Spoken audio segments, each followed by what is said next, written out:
Antigua and Barbuda's Prime Minister sticks to his guns on the firing of his tourism minister. Our top story in Caribbean Newsline for Friday, October 27. From the CMC News Center in Bridgetown, I'm Ricardo Roberts. Good evening. Thanks for joining us. Prime Minister Gaston Browne has sent a clear message that he and his ruling Antigua and Barbuda Labour Party will wash their hands of former Tourism Minister Aston Michael if he is charged following his arrest in the UK earlier this month. Michael was detained and questioned when he arrived in London at the Gatwick Airport on Monday morning. Even before knowing the reason for his arrest, Browne fired Michael from his cabinet. The former minister was subsequently released, although the UK's National Crime Agency indicated that while Michael was released, there was the possibility that criminal charges could be laid against him. Speaking via phone on state television on Thursday night, Browne defended his decision to fire Michael. Now, right on Monday, I had no firm details of the reason or reasons for Mr. Michael's arrest. I felt that the arrest itself was sufficient for me to, let's say, revoke his appointment, even temporarily, pending the outcome of the investigation or the arrest for that matter. So, in my mind, I would have acted correctly, properly, to ensure that the, let's say, integrity of my government and even my own personal leadership would not have been brought into disrepute and would have relieved him of his position temporarily. The Prime Minister noted that the details about the investigation which led to the arrest of the St. Peter MP have not been fully divulged. He did say, however, that the UK's National Crime Agency, NCA, has revealed that it is an ongoing bribery probe. What the NCA reported to us is that Mr. Michael was arrested for questioning in connection with bribes paid by a UK national for business contracts in the Caribbean. But we still do not have the details. Evidently, Mr. Michael has not indicated the nature of the questioning. This matter is a legal matter, it's an ongoing matter, and I imagine both parties would not wish to give any details at this time. The former minister has not been charged, and the Prime Minister says he is being presumed innocent. However, the head of government is clear the dynamics will change if criminal charges are proffered against Mr. Michael. I want to make it abundantly clear that if criminal charges are brought against former Minister Michael, he shall not be the candidate for St. Peter and the Labour Party going into the next general election. And similarly, he would be precluded from serving in my government. There have been concerns in some quarters that the removal of the Tourism and Economic Development Minister could hurt business confidence ahead of the busy winter tourist season.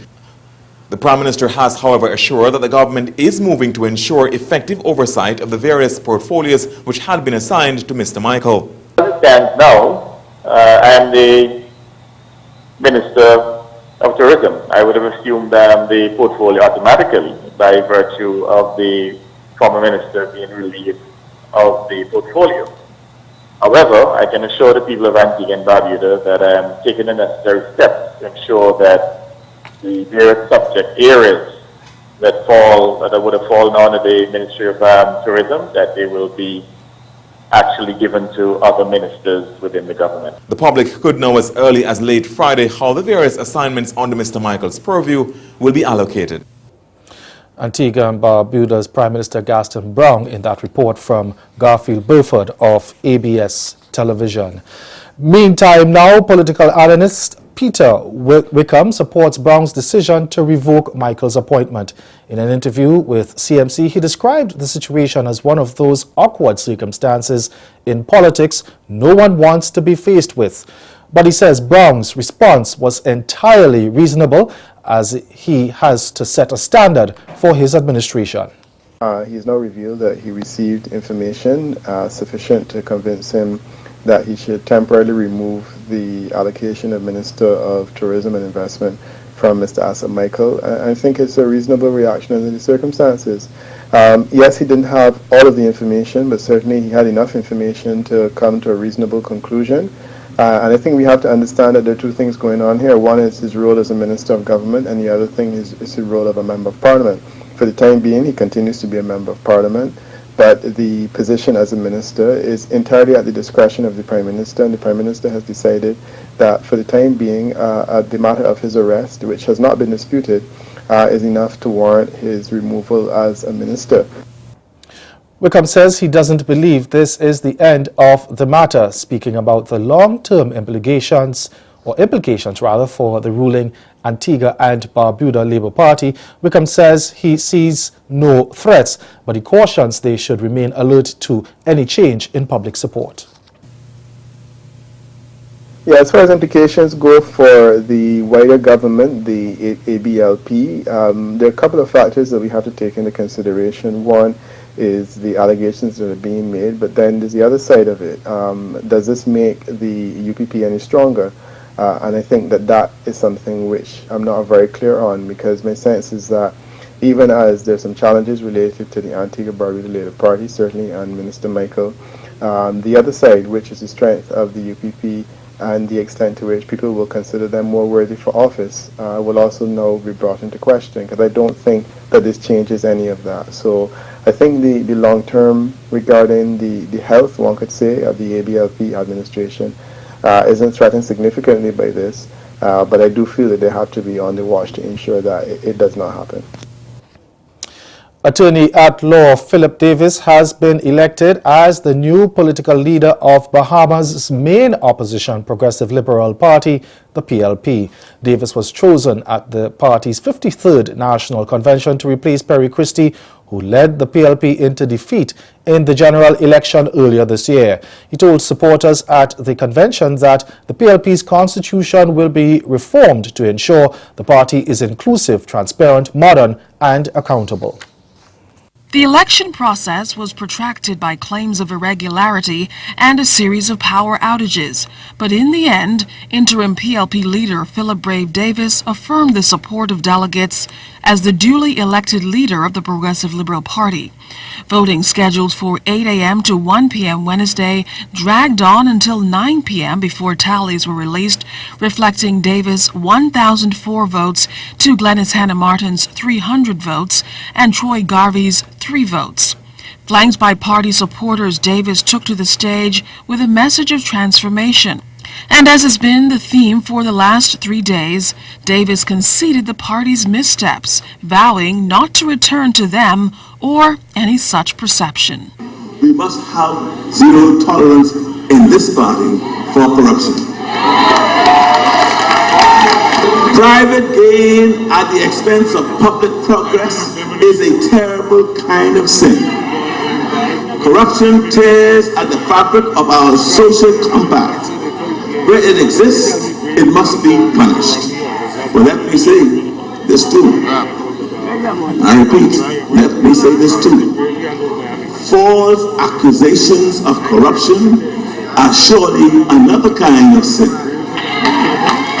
Davis plans to restore island and regional councils on the road to 2022, which he says must be paved by hard work and the re-engagement of the electorate. Davis's predecessor, former Prime Minister Perry Christie, congratulated the party's new team. To congratulate all of those who were successful in terms of that, particularly Brave Davis. He was very loyal to me in terms of serving as my deputy, as did Mother Pratt. I want to congratulate the deputy leader. They are absolutely qualified for the position. Fred Mitchell is new to the chairmanship of the party. We wish him best. He has to do all of the mechanical work of making sure the party functions. And I also want to congratulate all those who participated. St. Kitts and Nevis opposition Dr. Denzel Douglas has dismissed as hogwash a statement by Prime Minister Dr. Timothy Harris that he holds a Dominica diplomatic passport. Earlier this week, Dr. Harris accused Dr. Douglas of having the passport and said his administration is moving to have him expelled from the National Assembly. But in a Facebook post on Friday, Douglas refuted the claim. Whether or not I have a diplomatic passport, which for present purposes is really not relevant, I owe no oath of allegiance to the Commonwealth of Dominica. I am not a citizen of Dominica. I am not a national of Dominica either. And I have sworn no oath of allegiance to the Commonwealth of Dominica or any other country for that matter. I have made no application for citizenship of Dominica. The only country I have an oath of allegiance to and which I have dedicated my entire life of service is the Federation of St. Kitts and Nevis, our beloved country and homeland. Dr. Douglas says he believes the reason Dr. Harris is seeking to get him out of Parliament is because a recent political opinion poll shows he is trailing way behind as the preferred leader of the Twin Island Federation. The hogwash which was uttered in the monthly press conference of the Prime Minister yesterday, October the 25th, was firstly intended to rekindle his failed leadership. And secondly, it was to threaten with his dictatorial tactics to get me as leader of the opposition and leader of the St. Kitts Nevis Labour Party out of Parliament because the polls are indicating that my leadership was far superior to his. Coming up in Caribbean Newsline, Guyana's teachers threaten industrial action over pay. That story and more after the break. Stay with us. To the gem of the Caribbean, Antigua and Barbuda. A warm welcome awaits you at our state-of-the-art VC Bird International Airport. I must say that Antigua is in wonderful shape. 5 minutes off the boat and we're already in paradise. Antigua was not that damaged by the storm as much as Barbuda was. The hotels are still open, the beaches are still clean, and the people are still friendly. With Antigua, it's the people that really await you. Hurricane Irma may have hit a little bit, but you can't even tell that it was ever here. The beach is wonderful. I'm having a great time. Everything is just as we remember. No storm damage. We're here and we're open. And we're better than ever. I do a lot of destination weddings, and I see weddings that could happen here, and they would be in love with it. I can't say enough about how in love with Antigua I am. It is one nation, two islands, and I'm loving it.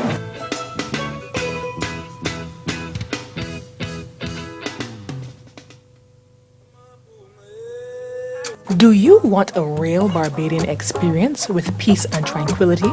A home away from home feeling? Come and stay at Best E Villas. We offer 2 amazing locations to choose from, Prospect St. James or Christchurch. Plan a staycation for your anniversary, birthdays, summer or winter breaks, or any special event. Best E Villas is located in close proximity to our lovely beaches. Call us now at 246-425-9751 or visit us at bestevillas.com and make your booking for the best in villas.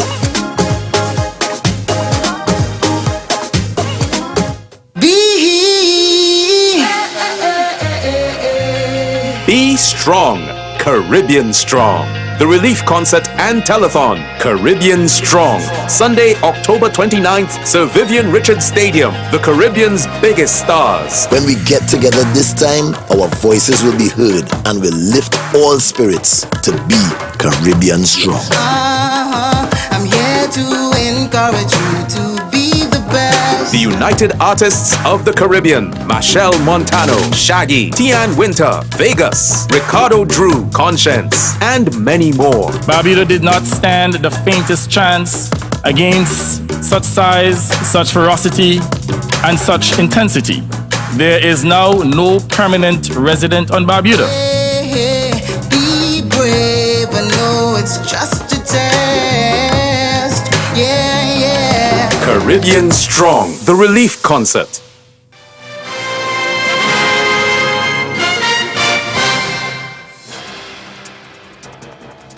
The Guyana Teachers Union on Thursday threatened to go on strike from next week after salary negotiations with the Ministry of Education collapsed. The union wants the ministry to agree to an across-the-board salary increase of 40% for 2016, 45% for 2017, 50% for 2018, and 50% for 2019, and another 50% for 2020. The union walked out of the meeting and is now holding firm to its demands in a multi-year salary proposal. The union is also pressing for all teachers to be granted a monthly emotional allowance of $5,000. The union's General Secretary, Coretta McDonald, says thousands of teachers will next Thursday and Friday strike to pressure government into meeting their demands. She said teachers countrywide, the Department of Labor of the Ministry of Social Protection and the Ministry of Education were being notified. Minister of Education Nicolette Henry said government could not afford to pay teachers more than they are paying other public servants. But the union boss said that increase would mean little or nothing to Guyanese public school teachers. She says a lot of them will not benefit from what is being offered because the increases will be heavily taxed. McDonald recalled that Minister of State Joseph Harmon had last week said the agreement with public servants would be different from the proposed multi-year agreement for teachers. A regional climate change negotiator says Caribbean countries will have to adopt new measures to deal with the impact of climate change, and he says those measures may have to be mandatory. Former St. Lucia Government Minister Dr. James Fletcher said that as part of the climate adaptation and mitigation measures, the region's people must understand they cannot continue life as usual. And he said governments have a responsibility to inform their citizens of that and may even have to force the changes on them through legislation. Dr. Fletcher, who played an active role in the Caribbean's response to the Paris Agreement on climate change, was delivering a lecture in Grenada on climate change and the Caribbean, the Paris Agreement, inextricably linked. It was the last in a series of lectures done in St. Lucia, Barbados, and St. Kitts and Nevis. Reduce mitigation is all about reducing on the production and the emission of greenhouse gases. But then there's adaptation, which speaks to the fact that we will be affected by global warming. We will be affected by climate change. So how do we adapt our ecosystems? How do we adapt our economies? How do we adapt our infrastructure to be able to make ourselves more resilient? However, we've always said that there are some things to which we cannot adapt. And I spoke about a few of them earlier. Sea level rise. If the sea levels rise to the point where 18 to 30 meters of your country have now disappeared, you can't adapt to that. Dr. Fletcher said homeowners should also consider installing dual plumbing systems so that treated water is used more wisely, while non-treated water can be used in toilets and for watering gardens and washing vehicles. Other suggestions included the development and implementation of effective land use policies, installing of early warning systems, and confronting the challenges in waste management. Fletcher said although funds are available for climate-related projects, the lack of data makes it difficult to make strong arguments for Caribbean countries to be awarded those funds. And ahead in Newsline Sport, the Pakistan Cricket Board awaits the green light from Cricket West Indies for the itinerary for next month's T20 tour. Stay with us. Sports is next. In a place where legends start, the beach is just the beginning. So live a little for the exhilaration and the color of every moment, where time is and life is a spirited event. Immerse yourself in the culture, the music, the people, the island. Love Antigua and Barbuda. Embrace an experience that leaves you breathless, from cricket to sailing week to carnival and more. Antigua and Barbuda, the beach is just the beginning.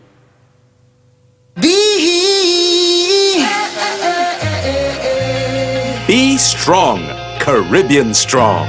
The Relief Concert and Telethon, Caribbean Strong. Sunday, October 29th, Sir Vivian Richards Stadium, the Caribbean's biggest stars. When we get together this time, our voices will be heard and will lift all spirits to be Caribbean Strong. I'm here to encourage you to be the best. The United Artists of the Caribbean, Machelle Montano, Shaggy, Tian Winter, Vegas, Ricardo Drew, Conscience, and many more. Barbuda did not stand the faintest chance against such size, such ferocity, and such intensity.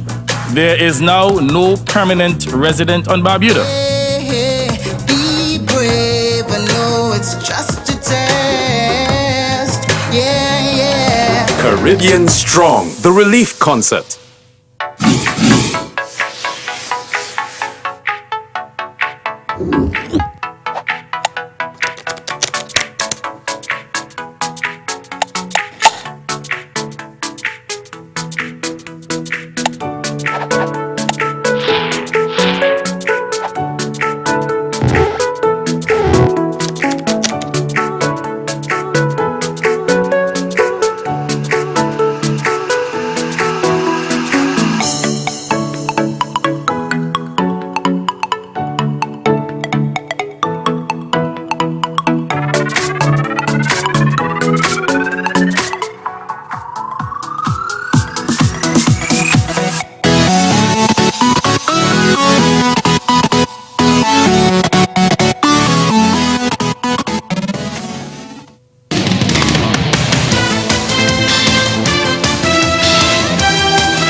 Cricket tops our Friday newscast. The Pakistan Cricket Board is waiting on Cricket West Indies to approve a draft itinerary, so the highly anticipated three-match T20 International Tour next month can go ahead. Media reports in Karachi Friday said the PCB had sent the proposed itinerary to Cricket West Indies and were hoping to get the green light sometime next week. CWI announced last August that it was advancing discussions with the PCB on staging the series in late November. But the Regional Cricket Board said at the time the series would be subject to the safe conclusion of three-match series between Pakistan and the ICC World 11 in Lahore last September and the affirmation of manageable security by the ICC-sponsored International Security Company. Other media reports suggest CWI is also hoping for a return series once West Indies undertake the three-match tour as planned. Once the series takes place, it will mark the first time tour of Pakistan by a top-tier international side since the terrorist attacks on a Sri Lanka team bus 8 years ago, which left several players injured and members of the security forces dead. A typically destructive spell from Virasamy Purmall gave three-time reigning champions Guyana Jaguars the upper hand over Jamaica Scorpions in the Regional 4-Day Championship on Friday. The jockey-sized left-arm spinner captured 6 for 29 from 19.5 overs as the Scorpions were bowled out for 99 to surrender a 167-run first innings lead on the second day of their first-round match at the Guyana National Stadium. It was an extra special moment for Purmall when he dismissed Durval Green to bring the Scorpions' innings to a close, claiming his 400th first-class wicket. The Scorpions bounced back before the close, but they were still in the hole as the Jaguars reached 106 for 4 in their second innings for an overall lead of 273, with their captain Leon Johnson not out on 11 and Bhaskar Yatram yet to score. Over in St. George's now, Leeward Island Hurricanes reached 227 for 4 at the close of play. Informed batsman Chesney Hughes top scored with 89, while Casey Carter had a brilliant knock of 74.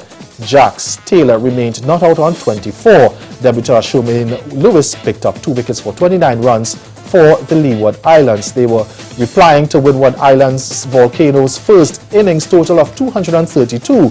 Batsman Roland Cato failed to reach his maiden first-class 100 for the Windward Islands. He struck 5 fours and 1 6 from 154 balls to anchor a top score of 90. Kaveem Hodge chipped in with 35 and Tyrone Theophil added 23. Taking the wickets were Katishan fast bowler Jeremiah Lewis, who had figures of 4 for 34, and Dominican medium pacer Mervyn Matthews picked up 3 wickets for 30 runs. Over to football now. Exciting Bermudan forward Naki Wells will have to wait a little while longer to realize his dream of playing in England's Premier League following his summer move to Burnley. The 27-year-old had minor surgery to remove a screw in his ankle before his £5 million move to Burnley from newly promoted Huddersfield Town on transfer deadline day in August, and his new club has taken great care not to rush his return. Wells has now featured 3 times for Burnley's under-23 side as he builds towards match fitness. His latest outing saw his side hammered 6-1 at home by league leaders Sheffield United in the Professional Development League. Michael Duff, the under-23 manager, said his side was on the receiving end of a harsh lesson, but singled out Wells for his workaholic 90-minute display. Burnley, whose manager Sean Dyche has yet to give a date for Wells' first team debut, face Newcastle United at Turf Moor in the Premier League next Monday. Switching over to another story, Jamaican sprinter Jason Livermore was on Friday banned from active competition for 2 years after he violated rules of the Jamaica Anti-Doping Commission. Livermore, the Commonwealth Games 200-meter bronze medalist, violated Article 2.1 rule, which refers to the presence of a prohibited substance or its metabolites or markers in an athlete's sample. Now, 2 anabolic steroids were found in Livermore's urine samples in December 2016. In handing down the verdict, chairman of the Independent Anti-Doping Disciplinary Panel, Kent Gammon, said that based on the evidence presented, the committee did not believe Livermore intended to take this substance to enhance his athletic performance, but was negligent in applying the therapeutic use exception. And that's the sports. Stay with us. We'll be right back.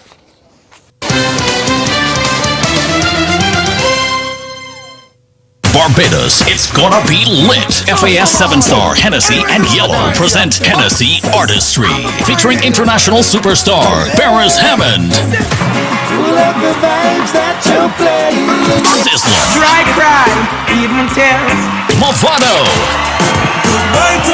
Pasfana Fox, Little Rick, and Nikita. And for the first time in Barbados, Tory Lanez. Hosted by Vane and Peter Coppin, the Hennessy experience of a lifetime. Everyone falls in love sometimes. Hennessy Artistry, December 2nd, Kensington Oval. Welcome to the weekend. Hennessy, never stop, never settle. Flaunt your taste responsibly. Grow your business or promote your event through the services offered by the Caribbean Media Corporation and CaribVision. Our distribution provides a platform on cable, terrestrial television, and websites. We cover carnivals and events from across the region. We can bring your event live and alive to the world. For music makers, program producers, businesses, we can expand your reach to in excess of 2 million households daily. Our other services include news updates to enhance your media products, studio space for program and development. We can facilitate the launch of new products and services and training. Contact us and we will help you unleash your creative ability, develop products and services, and provide the medium to watch them grow. Contact Loretta Skeet at cmccaribbean.com or call her 1-246-467-1044 or 1-246-253-3889. Call and book your carnival or event. That's Caribbean Newsline. For news on sports round the clock, log on to CarnaNews.com. We'll be back here again on Monday. But from all of us at CMC News, thanks for watching. Have yourselves a good night.